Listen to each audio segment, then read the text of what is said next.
Sobrang sakit madam dahil mismo sa babae pa nanggaling ang katotohanan.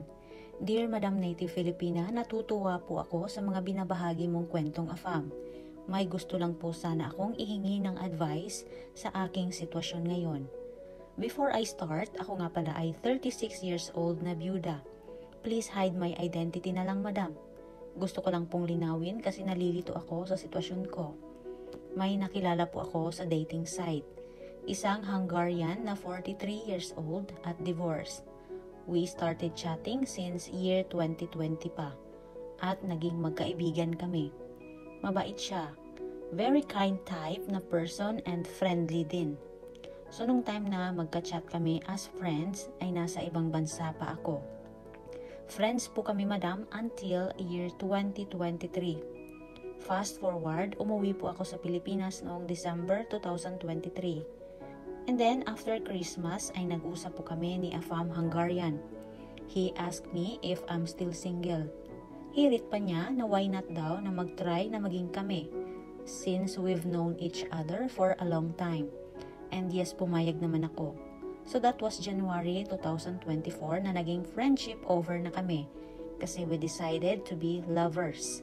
You know, madam, napamahal na po siya sa akin kasi sobrang bait niya po. Kaya lang, merong pangyayari na hindi ko talaga inasahan. Madam, there was this girl from Davao. Nag-message na siya sa akin at sinabing nakita niya yung picture nung AFAM sa wall ko. At may mga revelasyon pa siya.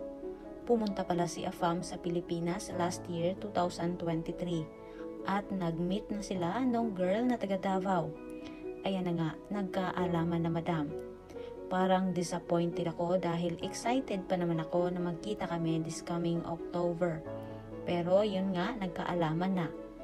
Ang sabi niya, yes, naging sila nung girl na taga Davao at nagkita nga sila last year. Pero nung naging kami daw, hiwalay na daw sila. Ngayon, nalilito ako madam. Kasi yung AFAM nagpapadala ng pera sa akin at dito pa siya nagpapabili ng mga gamit. Alam mo yung sobrang sakit dahil mismo sa babae pa nanggaling ang katotohanan, hindi sa kanya. Ngayon madam ay humingi yung AFAM sa akin ng space for 1 month just to clear daw yung mind niya.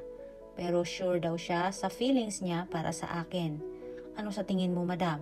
Aasa pa ba ako? Hihintayin ko pa ba yung 1 month na hiningi niya?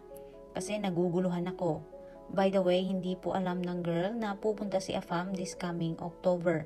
Madam, salamat po at sana mabigyan mo ako ng best advice. God bless you. Thank you, Madam Letter Sender, for supporting me at sa pagbabahagi ng iyong kwentong AFAM. Well, medyo na-pressure ako dun sa best advice na hinihingi mo ha. Pero sige, try natin. Sana makatulong ako. Or baka mas lalong gugulo lang ang isipan mo pag marinig mo ang mga sasabihin ko. Good luck na lang madam ha. Okay, ganito kasi yon. Hindi ako naniniwalang hiwalay na sila nung girl from Davao. Kasi yung girl, hindi naman yan magre-react ng ganyan. Na-message ka pa talaga nung nakita niya si AFAM sa wall mo kung talagang wala na sila since January pa of this year, 2024. Kasi 7 months ago na yon. Dapat wala nang paki si girl kung may jowa ng iba. Ikaw ba naman madam ha, makita mo yung jowa mo sa wall ng ibang babae. Siyempre, mapapareact ka talaga. Property mo yan eh. Charot, property. Joke lang ha. Ngayon madam, hinala ko ha. Itong si girl, nag-uumpisa na ding makaramdam ng something wrong sa AFAM niya.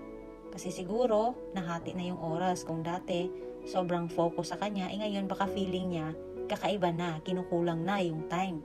So kaya, nag-imbestiga na yung girl and bingo!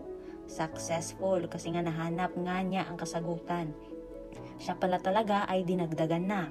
Panigurado madam ng stalk at ng imbestiga si girl sa Facebook ni AFAM. Hindi naman pwedeng basta ka na lang lumabas sa wall niya, sa newsfeed niya, di ba? And then, since nang-stalk na nga siya sa Facebook ni AFAM, nakita ka niya. So ayun, sakto. Nakita niya, pinost mo pala ang AFAM sa wall. Di-confirm na may kahati na pala siya. At yung hiniling ng AFAM mo na 1 month space ay nako sender. For sure, that was his escape mechanism. Ganun talaga pag nahuling cheater. Gagawa ng paraan para makalusot. That was his tactic para makaiwas sa interrogation. Sinungaling yan, madam. Kasi kung talagang wala na siyang tinatagong kalokohan, dapat hindi niya tinatakbuhan ang pagpapaliwanag na iyong kailangan. Sana dinipensahan niya man lang ang sarili niya. Kasi pwedeng-pwede niyang malinis ang pagkatao niya through group call with the other involved girl. Pagalitan niya yung girl if sadyang naninira lang. He can talk straightforward to the girl in front of you na talagang wala na sila at bakit pa siya maninira at maghahabol pa. January pa lang wala na sila, di ba? Walang bayag ang afam na yan, kaloka. Takot pala siyang magpaliwanag ng harapan kasi huli na nga. Tino-2 time kayo at since humingi nga siya ng 1 month space sa'yo, then that means siguro mas pinili niya yung isa. Nag-usap pa ba kayo ng girl, madam? Ano daw? Nagpapaliwanag ba daw ang afam sa kanya?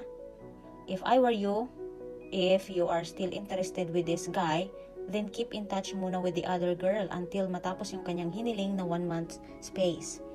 Madam, wag kang magpaloko ha. Yung pagpapadala niya ng pera sa'yo para ibili ng kung ano-anong gamit, it's just his way of manipulating you na seryoso siya. Madami na akong letter senders dito, madam. Napakagalanti ng afam nila na hindi talaga nila inaakalang marami pala sila. Hindi pa rin pala seryoso sa kanila.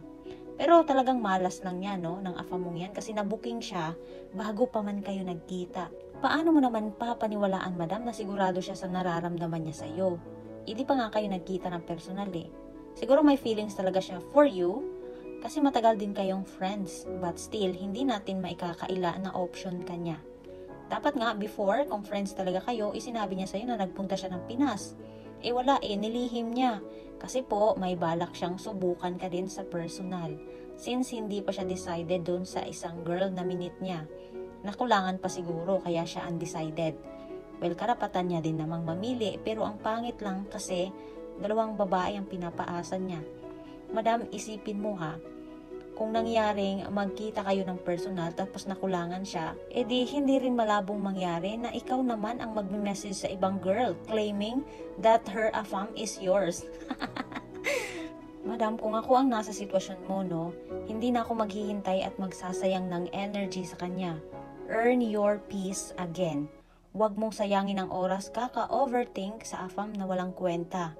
Kung pwede ka namang diretsong mag-move on, hanap na ng bago sender. Ganun lang ang buhay. Hindi man tayo palaging panalo, well at least lumalaban tayo ng pareho at wala tayong sinasagasaang tao.